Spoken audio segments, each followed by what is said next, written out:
আসসালামু আলাইকুম, মৃদুল ইউবে সবাইকে স্বাগতম। আপনি কি এমন একটা ফোন খুঁজতেছেন বড় display, 120 hertz refresh rate, 50 megapixel camera আর দাম যেন বাজেটের ভিতরেই থাকে? তাহলে আজকের ভিডিওটা আপনার জন্য। কারণ আজ আমরা এমন একটা ফোন নিয়ে কথা বলতেছি। ফোনটা হচ্ছে আইটেল সিটি 200। এই ফোনটা আসলেই ভ্যালু ফর মানি নাকি শুধুমাত্র নামেই নতুন ফোন আর কাগজে কলমে? চলেন তাহলে পুরো ভিডিওটা দেখে আসি। পুরো ভিডিওটা যদি দেখেন তাহলে আপনি বুঝে যাবেন কেন কিনবেন আর কেন এড়িয়ে যাবেন। তো প্রথমে আমরা ফোনটা কোথায় পাবো এবং ভেরিয়েন্ট এগুলো নিয়ে কথাবার্তা বলি। ফোনটা আপনারা অফিসিয়ালি পাবেন 13,990 টাকায়। একটা ভেরিয়েন্টেই 6 জিবি র্যাম, 128 জিবি রম। চলেন এবার ফোনটার ডিজাইন এবং বিল্ড কোয়ালিটি নিয়ে কথাবার্তা বলি। প্রথমেই কথা বলি ডিজাইনটা নিয়ে। ডিজাইনটা আমার কাছে দুর্দান্ত লাগে। প্লাস্টিক ফ্রেমের হলেও মোটামুটি শক্তপোক্ত এবং পিছনে রেয়ারের দিকটা আমার কাছে খুব দারুণ লাগে। ফোনটা দেখতে হয়তো আপনার কাছে বাজেট ফোন হতে পারে এবং নর্মাল মনে হতে পারে, হাতে নিলে তেমন খারাপ লাগে না। ফোনটা খুবই স্লিম, মাত্র 7.45 মিলিমিটার। ওজনটা ব্যালেন্সড, এক হাতে নিলে কোনো সমস্যা হয় না, ভারী ভারী মনে হয় না। সাথে আপনার পেয়ে যাচ্ছেন IP65 রেটিং, যা হালকা পানি এবং ধুলোবালি থেকে কিন্তু ফোনটা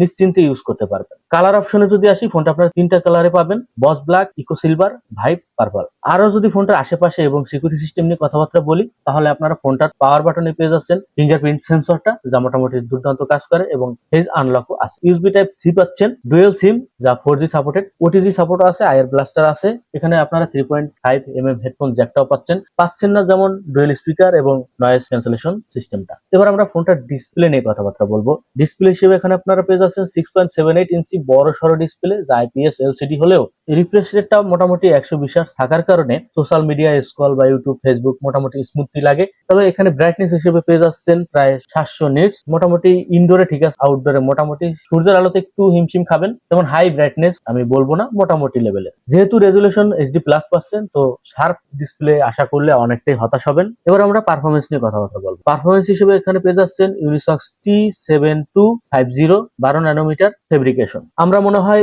সিটি 100-এও এই একই চিপসেট দেখেছিলাম। যেহেতু আপনারা 6 জিবি র্যাম এবং 128 জিবি রম পাচ্ছেন, Facebook, YouTube, WhatsApp smoothly use করতে পারবেন। একসাথে 5 থেকে 6টা অ্যাপস রান করলে তেমন সমস্যা হবে না। গেমিং এর দিকে যদি নজর দিই, তাহলে ফ্রি ফায়ার, পাবজি এগুলোতে আপনারা হাই গ্রাফিক্সে খেলতে পারবেন না, না খেলাটাই ভালো। আমি রিকমেন্ডেড করবো যে হাই গ্রাফিক্সে খেলবেন না, মোটামুটি লো গ্রাফিক্সে খেলতে পারবেন। টুরি টাইপের গেম অনায়াসেই খেলতে পারবেন টাইম পাস করার জন্য, তবে হাই গেমিং এর জন্য এই ফোনটা না। অ্যান্ড্রয়েড 15 পাচ্ছেন, ইউআই ক্লিন মোটামুটি ভালো, ল্যাগ কম আছে। যারা মোটামুটি স্টুডেন্ট অথবা নতুন অ্যান্ড্রয়েড ফোন ইউজার হতে চাচ্ছেন, তাদের জন্য এটা ঠিকঠাকই আছে। তাহলে চলেন এবার আমরা ক্যামেরা নিয়ে কথাবার্তা বলি। ক্যামেরা হিসেবে রেয়ারে দেখলে মনে হতে পারে তিনটা, কিন্তু একটা হচ্ছে সেন্সর আর দুটো ক্যামেরা, তার ভিতর একটাই কাজের। 50 megapixel single camera.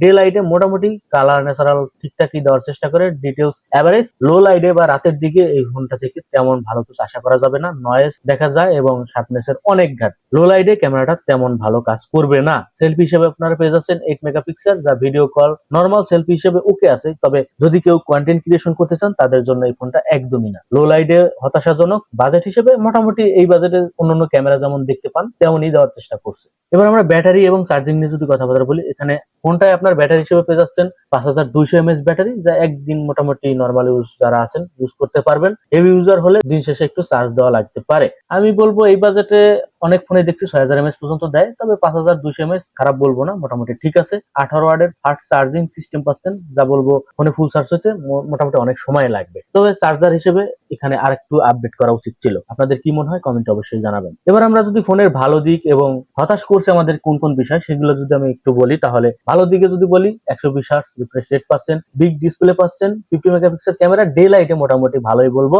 Strong battery বলতে পারেন, IP65 রেটিং পাচ্ছেন, অ্যান্ড্রয়েড 15 পাচ্ছেন। আর হতাশা করছে যেসব বিষয়, যেমন HD প্লাস রেজুলেশন, ফুল HD না, হেভি গেমিং এর জন্য না, লো লাইটে ক্যামেরা অনেকটাই দুর্বল। এবার আমি যদি বলি যে ফোনটা আসলে কিনবেন কি কিনবেন না, যারা আসলে খুঁজতেছেন যেমন budget phone, smooth display, long battery life, normal daily ইউজের জন্য, তাহলে ঠিক আছে আপনার জন্য। আর যদি মনে করেন যে না আমি এইগুলো চাই, যেমন হেভি গেমার, নাইট মোডে আমার ক্যামেরা অনেক ভালো হইতে হবে, তাহলে আপনাদের জন্য এই ফোনটা না, তাহলে আপনারা এগুলো এড়াই চলবেন। তো এখন আপনার মতামত অবশ্যই কমেন্টে জানাবেন। এই দামে আইটেল সিটি 200 কেমন লাগলো অবশ্যই জানাবেন। আপনি যদি ভিডিওটা ফেসবুকে দেখে থাকেন অবশ্যই ফলো করবেন, ইউটিউবে দেখে থাকলে চ্যানেলটা সাবস্ক্রাইব করে পাশে থাকবেন। আপনি কি নিয়ে রিভিউ চান সেটা অবশ্যই কমেন্টে জানাবেন। আজকে পর্যন্তই, আসসালামু আলাইকুম।